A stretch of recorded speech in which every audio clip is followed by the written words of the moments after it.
कथा संपूर्ण विश्व के कल्याण हेतु पंचवटी नासिक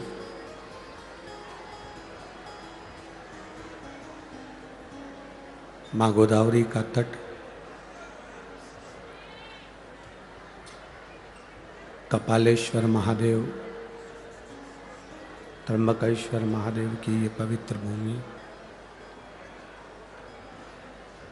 जो संपूर्ण विश्व का कल्याण करने वाली है, संपूर्ण जगत का उद्धार करने वाली है, ऐसी पवित्र धरा पर माँ गोदावरी के तट पर आप और हम पवित्र शिव महापुराण की कथा श्रवण करने का सौभाग्य प्राप्त हुआ है।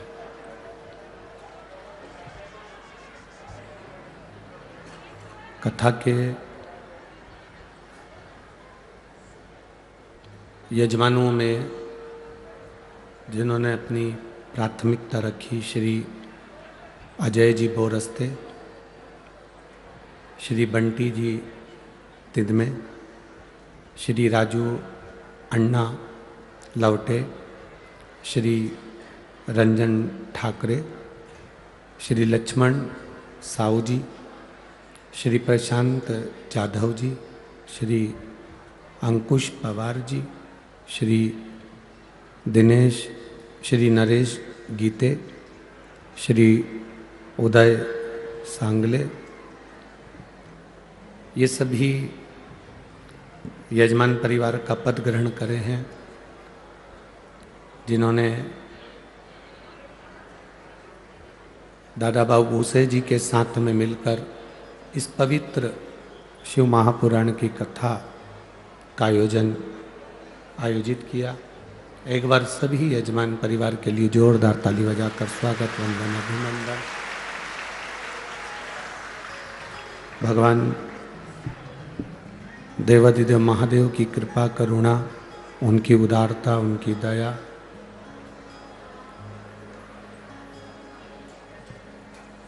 दामोदर मास में कार्तिक के महीने में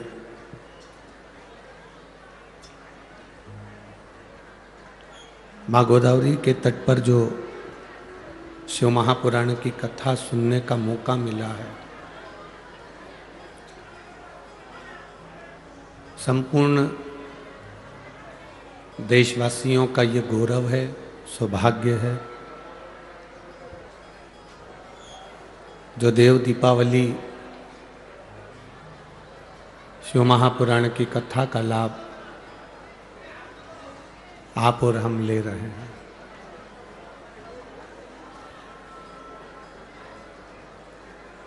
कठिन में भी कठिन है मनुष्य का शरीर, और उस मानव के शरीर में भी कठिन है भगवत भजन।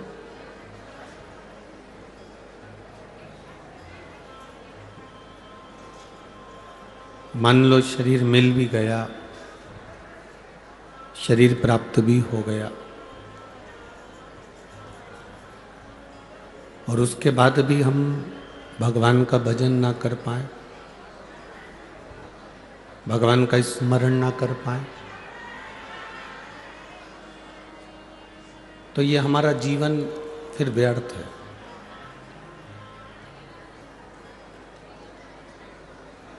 यदि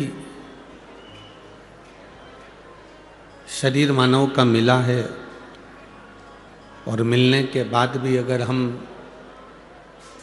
भगवान की भक्ति में नहीं डूब पाए तो हमारा जीवन व्यर्थ है।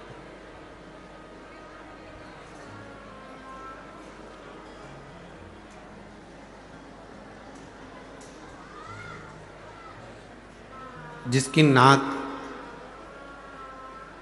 कट गई हो और वो सुनार की दुकान पर जाकर नाक है ही नहीं, पूरी की पूरी नाक ही कट गई, और वो सुनार की दुकान पर जाकर बैठ जाए और कहे पति कहे कि तुझे जो लेना है ले ले, पूरा सुनार की दुकान तेरी है, तुझे जो पहनना हो वह पहन ले।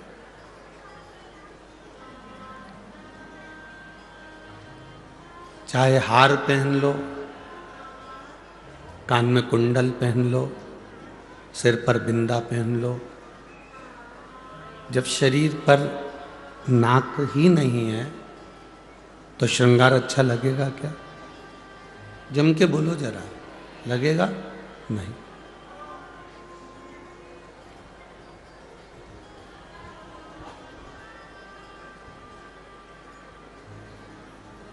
लोग कहते हैं इस पंचवटी में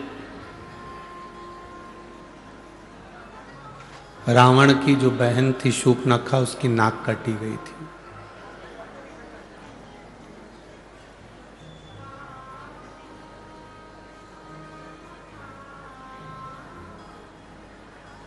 सुनार की दुकान पर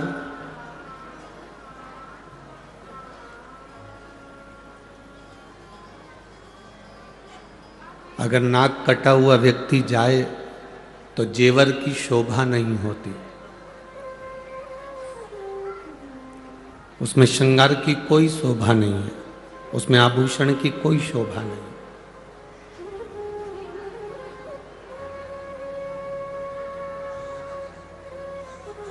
सुनार की दुकान पर अगर शूर्पणखा जाकर बैठ जाए और शूर्पणखा कहे कि मेरा श्रृंगार कर दो, तो सुनार भी कह देगा कि तुम्हारा श्रृंगार नहीं कर सकता क्योंकि तुम्हारी नाक नहीं है, तुम्हारी नासिका नहीं है, तुम्हारी नाक नहीं है।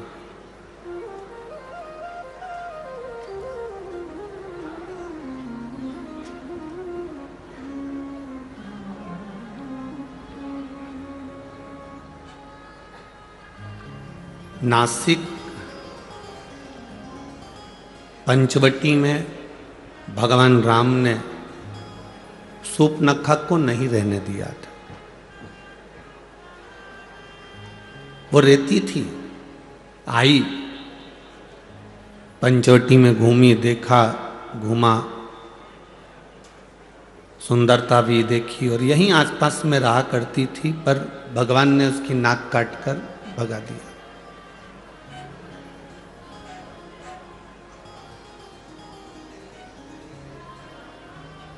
शूर्पणखा कौन?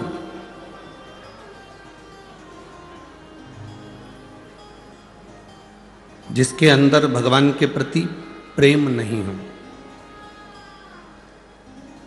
जो भगवान को पहचान नहीं सकती हो, जो भगवान का भजन नहीं कर सकती हो, जो स्मरण नहीं कर सकती हो, जो कभी मंत्र का जाप ना करे, जो कभी स्मरण ना करे, जो कभी भगवान की अविरल भक्ति में ना डूबी हो, वो शूर्पणखा को भगवान ने नाक काटा और भगा दिया।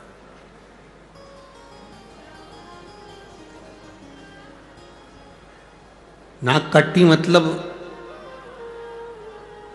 जब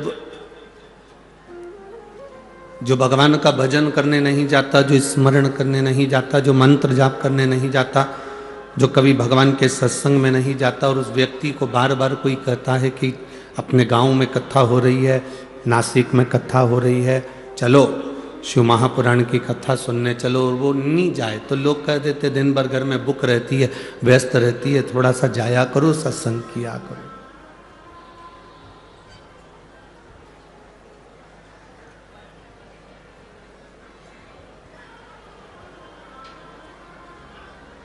नाक कटे हुए व्यक्ति की सुनार की दुकान पर कोई काम नहीं है।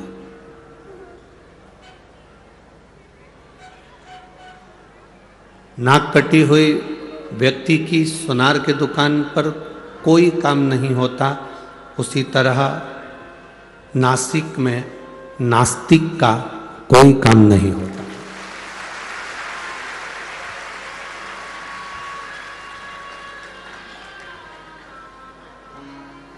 अगर गोदावरी के तट पर आप रह रहे हैं, नासिक की पवित्र भूमि पर आप रह रहे हैं, इस कपालेश्वर महादेव त्र्यंबकेश्वर बाबा की इस पवित्र भूमि पर, इस रज पर आप निवास कर रहे हैं, तो आपका भाव परमात्मा के प्रति होना चाहिए और वो भी शुद्ध होना चाहिए। उसमें दिखावे का कोई काम ना हो आपका, कोई भ्रमित होने का कार्य ना हो आपका।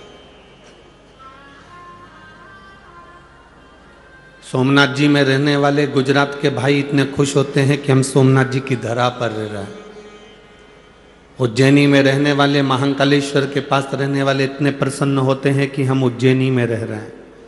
विश्वनाथ में रहने वाले, काशी में रहने वाले इतने प्रसन्न होते हैं कि हम विश्वनाथ की नगरी में रह रहे हैं। कृष्णेश्वर भीमाशंकर में रहने वाले इतने प्रसन्न होते हैं कि हम कृष्णेश्वर भीमाशंकर की नगरी में रह रहे हैं।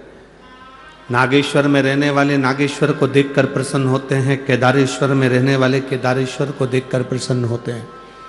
रामेश्वर में रहने वाले रामेश्वर को देखकर प्रसन्न होते हैं।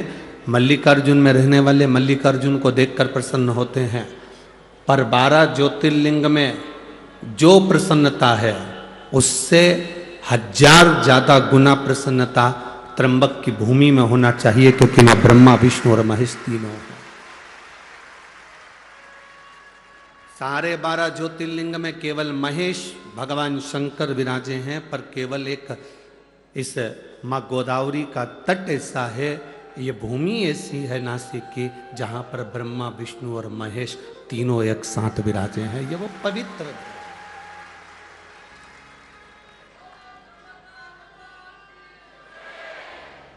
ये वो पवित्र भूमि है जिसमें त्र्यंबकेश्वर बाबा विराजमान। जिस भूमि का मात्र स्पर्श, दर्शन हमारे जीवन को सार्थकता देता है। 12 ज्योतिर्लिंग का दर्शन करिए, सोमनाथ जाइए, मल्लिकार्जुन जाइए, केदारेश्वर जाइए, रामेश्वरम जाइए, उज्जैनी जाइए, विश्वनाथ जाइए, कृष्णेश्वर भीमाशंकर जाइए। 12 ज्योतिर्लिंग का दर्शन करोगे, प्राण छूटने के बाद में शिव धाम मिलता है, कैलाश मिलता है। माइक कौन बंद कर?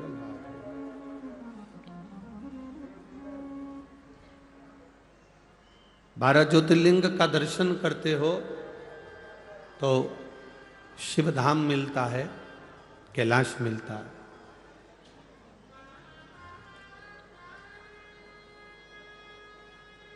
पर 12 ज्योतिर्लिंग का दर्शन करने वाला व्यक्ति सारे ज्योतिर्लिंग का दर्शन करने के बाद जब त्र्यंबकेश्वर की पवित्र भूमि पर आता है और त्र्यंबक बाबा का जब दर्शन करता है, तो उस व्यक्ति को केवल एक कैलाश नहीं मिलता, उसके सामने ऑप्शंस रख दिया जाता है कि आप ब्रह्मलोक में रहना चाहें, चाहे वैकुंठ में रहना चाहें, चाहे कैलाश पर रहना चाहें।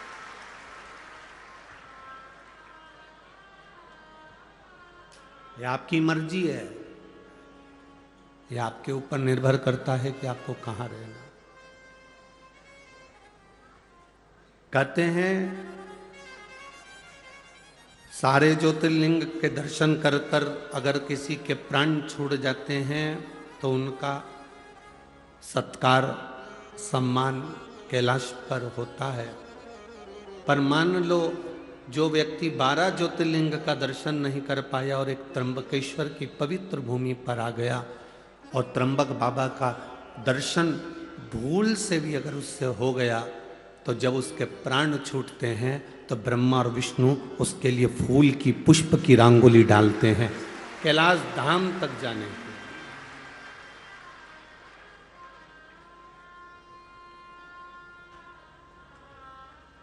जो नहीं पहचाना उसके लिए हम नहीं कह सकते, पर जो पहचान गया कि त्र्यंबक है क्या,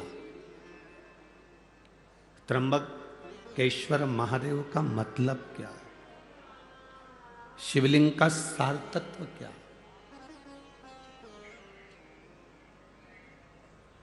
शंकर भगवान की अविरल भक्ति का फल क्या है। जो नहीं जाना वो अनजाना, जो जान गया वो ज्ञान।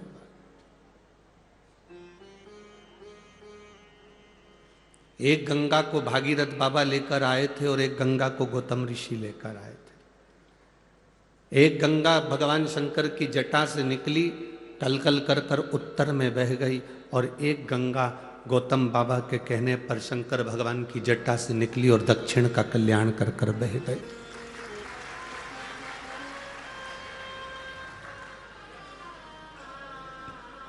उस गंगा में और इस गंगा में कोई अंतर नहीं है, कोई भेद नहीं। वो गंगा भी भगवान शिव के मस्तक से निकली है और ये गंगा भी भगवान शंकर के मस्तक से निकली।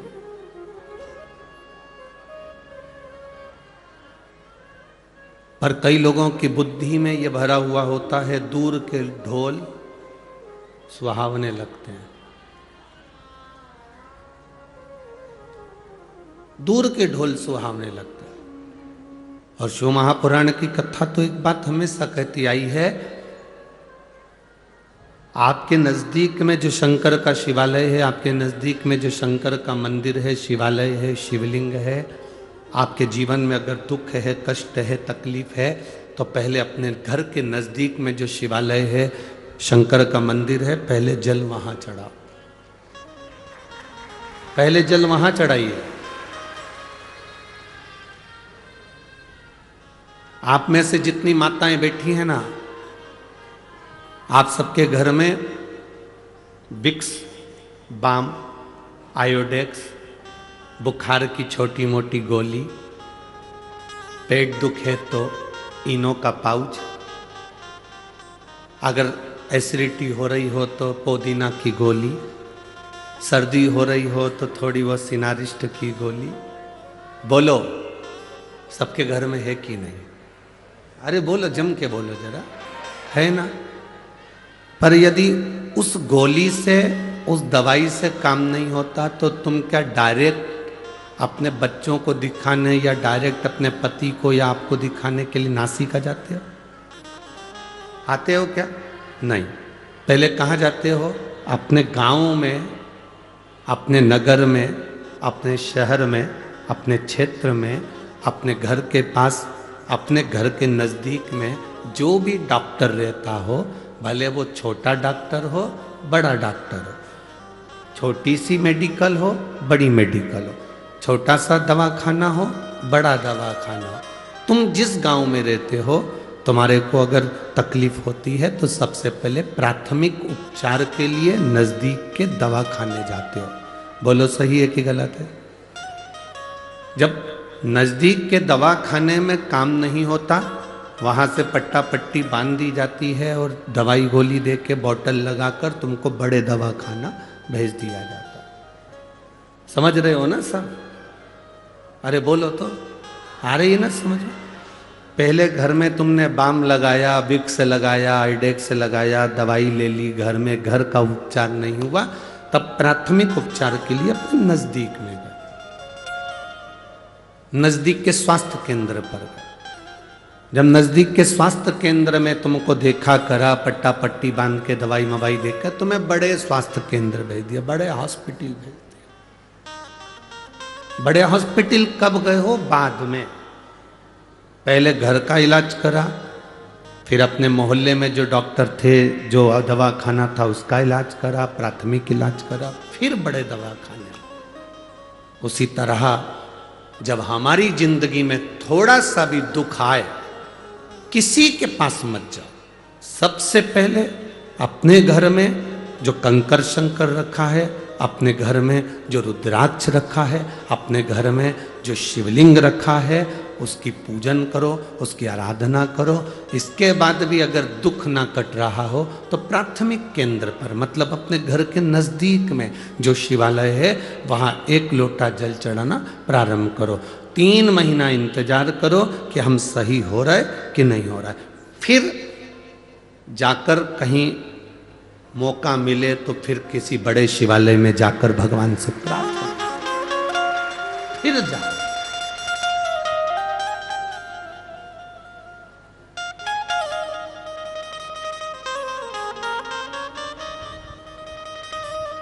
भ्रम में नहीं पड़ना। कोई तुमसे कह दे वहां चले जाओ, वहां से भभूति मिल रही है, वह भभूति तुम्हें ठीक कर देगी, कोई तुमसे कह दे वहाँ चले जाओ, वहाँ से नारियल मिल रहा है, नारियल तुम्हें ठीक कर देगा। कोई तुमसे कहे कि वहाँ चले जाओ, वहाँ से एक बेल मिलेगी, गले में बांध लेना, तुम ठीक हो जाओगे।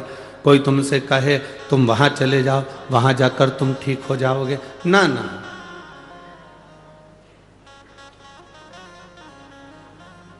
पहले अपने घर में जो शिवलिंग है, अपने पड़ोस में, अपने आसपास में जो शंकर का स्वरूप है, उसको भजो।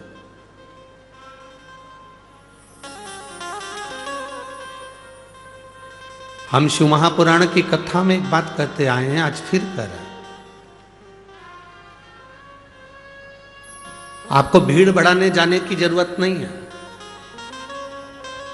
कथा करवाने वाले टेंट लगा लगा के कल भी बहुत टेंट लगाया, आज भी बढ़ाएंगे। टेंट लगा के परेशान हो जाते हैं आप लोग, इतनी संख्या में आ जाते हो कि टेंट वाला पहले ही हाथ ऊंचा कर देता है, अब हमारे पास बिल्कुल नहीं है, हमारे पास है ही नहीं। हमारा तो निवेदन है, पहले आप घर में टीवी पर जब कथा है आसन लगाकर सुनो, दिल से बाबा से प्रार्थना करो। जिस दिन बाबा आपकी झोली में खुशियां भर दे, उस दिन शिव महापुराण की कथा में जाकर बैठ जाओ, कथा का स्तर। एक पत्र आया है,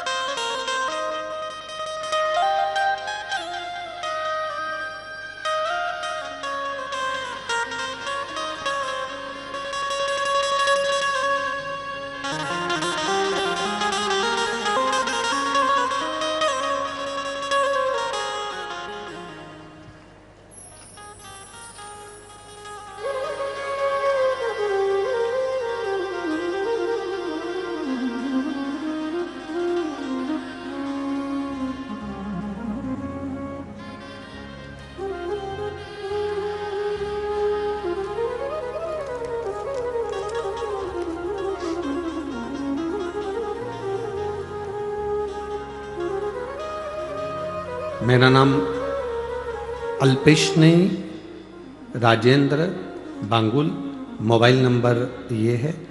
मैं बणी गांव से आई हूँ, जिला नासिक, तहसील विंडोरी। विंडोरी सही है? ठीक है। कहीं बैठी हैं? हाथ हिला सकती हैं। अल्पेशनी राजेंद्र बांगुल, मोबाइल नंबर ये है, बणी गांव से आई हूँ। कहीं बैठी हैं? हाथ हिला दो दीदी। ठीक है, दिख गए। एक बार वापस हाथ हिला दो। श्री शिवाय नमस्तुभ्यं। अब ठीक हैं आप? फिर से एक बार हाथ हिलाओ। ठीक हैं जी। मैं बाबा का क्या वर्णन करूं गुरुदेव। मैं पहले मंदिर नहीं जाती थी, मैं भगवान को बिल्कुल नहीं मानती थी।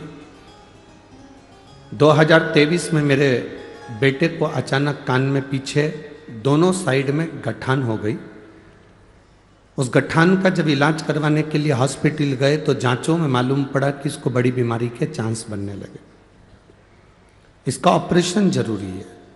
ऑपरेशन होने के बाद ये गांठ वापिस जांच के लिए जाएगी। तब हम घबरा गए। हम भगवान के मंदिर नहीं जाते थे, हम भगवान को नहीं मानते थे। जैसे आज के लोग भटक गए थे वैसे हम भी भटक गए थे। पर हमारी पड़ोसन ने हमसे कहा, पड़ोसन जी ने जो कहा कि शिव मंदिर में जाकर जल चढ़ाकर बच्चे को नंदी के पास बिठाकर कुंदकेश्वर महादेव के नाम से वो जल पिलाओ और उसकी गांठों पर लगाना प्रारंभ करो। चिंता मत करो, रो मती, कोई बड़ी बीमारी नहीं होगी और ऑपरेशन की भी जरूरत नहीं होगी। हम जांच करा कर आ गए। ऑपरेशन की तारीख निकल गई। पशुपतिनाथ का व्रत मैंने जिंदगी में पहली बार करा और भगवान के मंदिर में पहली बार पांव रखा। इतनी बड़ी जिंदगी में पहली बार जब मंदिर गई, बाबा को केवल इतना कहा, बाबा के कानों में 3 गठाने हैं, पर आप संभालेंगे तो सब हो सकता है। मेरी पड़ोसन सीवर वाले महाराज की कथा सुनती है और वो सीवर वाला महाराज कहता है सारी समस्या का हल एक लोटा जल है। आप संभालिएगा बाबा। मेरे बेटे को नंदी के पास बिठाती, शिवजी पर जल चढ़वा कर बिठाकर उसको पानी पिलाती, कुंदकेश्वर महादेव का नाम लेती, गांठों पर लगाती। दूसरी बार जांच कराने के लिए हम जब वापिस पहुंचे तो बाबा की कृपा से तीनों गांठें गल चुकी थी और डॉक्टर ने कहा कोई बड़ी बीमारी नहीं, शिव तत्व है। दोनों हाथ हिला तो बहने के बाद हर हर महादेव। बैठी है, बाबा की कृपा, बैठी। शिव तत्व इसी को कहा। अगर हमारा भरोसा प्रबल नहीं हुआ, हमारा विश्वास प्रबल नहीं हुआ। ये पत्र में उन्होंने एक लाइन बड़ी अच्छी लिखी है, हम तो बाबा के भरोसे चलते हैं, डमरू वाले के भरोसे चलते हैं। नीचे लाइन लिखी है, आप कहते हो ना कि टीवी के सामने बैठकर मांगा जाता है, मैंने जो मांगा मेरे बाबा ने वो मुझे दिया है। जो मांगा, आज पहली बार मैं कथा पंडाल में आई हूं और बाबा को धन्यवाद देने के लिए आई। शिव तत्व है। आप जिस भरोसे में रहें, विश्वास को दृढ़ी बनाकर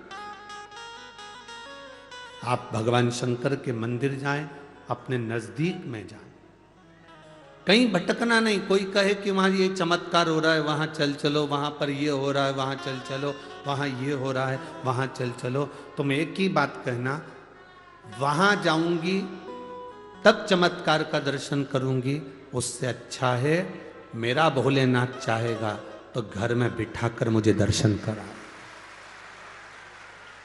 भटकना नहीं, भ्रमित मत होना, भरमाना नहीं। कई लोग कह देते हैं कि हम त्र्यंबकेश्वर को नहीं जानते, कोई कहता है हम शिवलिंग को नहीं जानते, कोई कहता है कि त्र्यंबक है क्या, कोई कहता है किस स्वरूप में पूजा जाता है, कोई कहे, उसको कहो।